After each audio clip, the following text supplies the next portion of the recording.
it really wasn't a winning pattern for me so much as a rotation, because it was so specific to those particular spots. You know, I had key little locations that had a ton of bass in them. Seemed to be a lot of dead water up there, but when you found a place that had them, man, it really, really had them. So you could get those fish to bite a lot of different things, and you may catch, you know, small ones on one thing, switch to something else and catch more scorables, and then you may switch back and catch scorables on what you started with that you weren't. And so it definitely was all about rotating baits through those little areas and trying to generate as many scoreable bites as I could. The other place where I caught some fish later in the day, and a place that I found the other day, those were little points of the island where the current was hitting best. They made perfect sense. But the place where I was starting, I have no idea why there were so many bass there. And it was the biggest school of fish that I had up there. But I really don't know what made it good. Current was kind of flowing across it.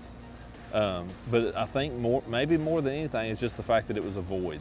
There was a little bit of grass up there, but there's so much brush up there in that end of the lake that's in that place kind of where the bass want to be, from like 1.5 to 3.5 feet deep. This was actually a void in that.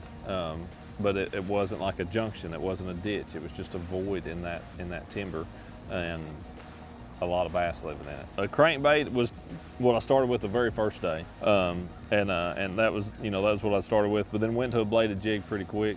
Second day I actually started with the bladed jig, and today I started with the bladed jig. The first day I caught more scorables on the bladed jig. Second day, started with it and caught some, went to the crankbait, caught more. So fished a couple different crankbaits, but today on the final day I fished a DT4 a good bit and had some scoreable fish on that one, as well as another square wheel. But bouncing back and forth between those two, you know, was kind of what I would start with. Power fishing, you know, with those two. And then something I went to some was a worm, and I caught a lot of scoreable fish on it in some other areas, but there, I don't know that I ever caught a scoreable on that particular worm, but what I did catch a lot of scoreable fish on, and once the bite got tough, this is really what I would lock in my hand, and that was a wacky worm.